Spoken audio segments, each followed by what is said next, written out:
I had an interesting experience the other day. I went to the keg. I go there because I have food allergies, and they're very careful with people who have food allergies. And the waiter took me to the table, and he said that he had been watching my lectures, and that's a very common experience. And he was happy about that, and he said that he'd had 2 promotions at the keg in the last 4 months because he'd been watching my lectures. And I really found that an affecting experience because, you know, you might say, well, he's working as a waiter at the keg and there's nothing particularly heroic about that. And I disagree with that, actually, because I don't care where you're located, you can do a hell of a job, and I mean that literally. You can take whatever job you have and you can make it a real nice little piece of absolute misery. Or you can act like a civilized human being and notice that no matter where you are, there's a richness and a complexity that's completely inexhaustible right at hand. And then you can take that seriously and you can say, well, I happen to be a waiter at the keg, and he's a young guy, and perhaps that isn't where I want to end up, but it's not nothing. It's a rich environment, and I can make it a lot better if I want to. I can get along properly with my coworkers and not gossip behind their back, and I can treat my customers properly, and if an opportunity comes my way, I can take it, and I can see what happens.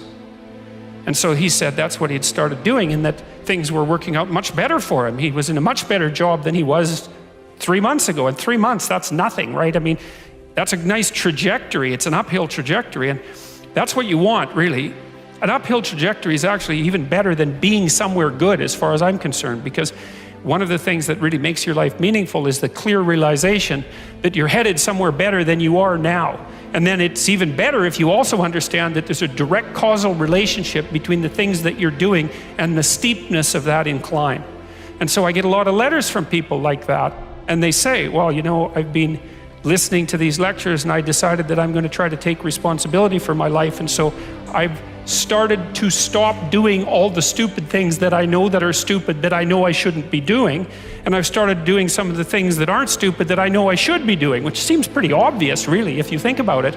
But obvious though it may be, that isn't necessarily what people do. And then they write and say, you can't believe what difference that makes. And they're thrilled about it. And so I'm thrilled about it when I get letters like that, because I really don't experience anything as better than a letter like that or a message like that, because it's so good to see things that aren't so good replaced by something better. And I really do think it's an open question. I truly believe it's an open question to what degree we could make things better if that's what we actually aimed at doing. Well, there's 2 modes of being in the world, right? There's one where you adopt the responsibility for living properly, for being properly, and you make the sacrifices necessary for doing that, and then everything will flourish properly. And the other one is a pathway of resentment and bitterness and rejection and murder and genocide, and that just seems exactly right to me. And so if the positive path beckons, if you can actually see what it is, if you can lower yourself enough to see what it is. Carl Jung said once that modern people didn't see God because they didn't look low enough. It's a phrase I really, really like, because people denigrate the opportunities that are right in front of them. And there's no reason to do that, because what's right in front of you is the majesty of being. That's what's right in front of you. It's inexhaustibly complex and full of potential, and there's no reason to assume that wherever you happen to be isn't as good a starting place as anywhere else. Now, you know, I know some people have terrible, terrible lives. They're in situations that are absolutely unbearable, but I also do know that even situations like that can be made a hell of a lot worse by the worst kind of attitude, that's for sure. So anyway, so that's where you are. You're in a damaged structure. You're a damaged structure. You're in a damaged structure, but you know, at least it's got some walls. You know, you're not being fed to the lions on a regular basis, so that's a good thing. And you can emerge forward heroically to confront the chaos that constantly threatens the structure within which you live. And you can free something as a consequence of that. You can learn something. You can strengthen yourself. That's the other thing, because what you're actually made of, in many ways, that what informs you, what you're made of, is what you encounter when you voluntarily encounter the unknown. And so the more you voluntarily encounter the unknown, the more you get made of, and the more you get made of, the more there is to you, and then the more you're good at encountering the unknown and restructuring order and calling forth proper order out of the potential of being, and God, you got to think, why wouldn't you do that since you can do that? And it's an endless mystery. You know, I think part of it is that people don't aspire to the highest good because they're deeply ashamed of themselves and their weaknesses and their insufficiencies. And that's not the only reason. I mean, there's the desire to avoid responsibility, and there's all the negative motivations as well, like resentment and hatred and the desire to make things worse. I don't want to, give us too much of a break, but it's something like that. It's okay to not be in a very good place if what you're trying to do with that not very good place is make it better. And the fact that things aren't exactly the way they should be at least gives you something to do, and maybe something great to do, because there's no shortage of suffering and trouble that besets the world that you could conceivably ameliorate in some way. And the utility of that and the intrinsic meaning of that is self-evident. So it also makes me curious about nihilism, for example, and despair, because I understand those emotions, I understand them deeply, and the intellectual mindset that goes along with it, but they just seem beside the point to me in some sense, because there are so many things that need doing that all you really have to do is open your eyes and look at them and then decide that you're actually going to do something about them. And you might think, well, what's within my scope of influence is so trivial that it's not worth doing. It's like, it won't stay trivial for long if you do it. Not at all, and I don't think it's trivial to begin with. I really don't believe that anything done right is trivial.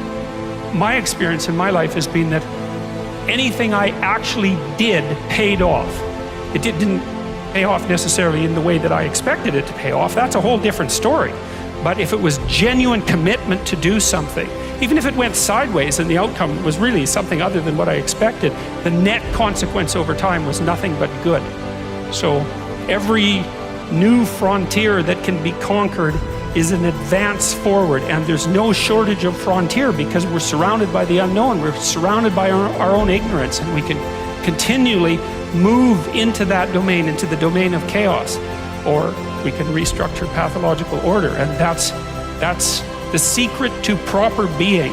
And so then you encounter chaos that way, and then you can regard yourself as the sort of entity that, despite its insufficiency, has the capability to conquer chaos, despite the danger of that. That's the other thing, because the fact that you're fragile is actually a precondition for your heroism, because if you weren't fragile, then there'd be nothing heroic about doing something difficult, right? Because if you couldn't be hurt or damaged or defeated or end up in failure, then where's the moral courage in the endeavor?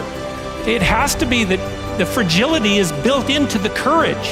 And so it's not a reason not to engage in it at all. In fact, quite the contrary. And so then, what do? Well, you put the city back together, and maybe the way you want it, so that it's functional and efficient and beautiful, and so that people can flourish there, and flourish in a manner that makes them feel that the unbearable catastrophe of being is worth it for the experience. That's what you're aiming at. And it's not an impossibility. It's not an impossibility. And then not only that, not only do you repair the city when you do that, but you make yourself the sort of thing that continually repairs the city. And that's even better. That's the end goal, because it's not the repair of the city that's the goal. It's the transformation of yourself into the thing that continually repairs the city.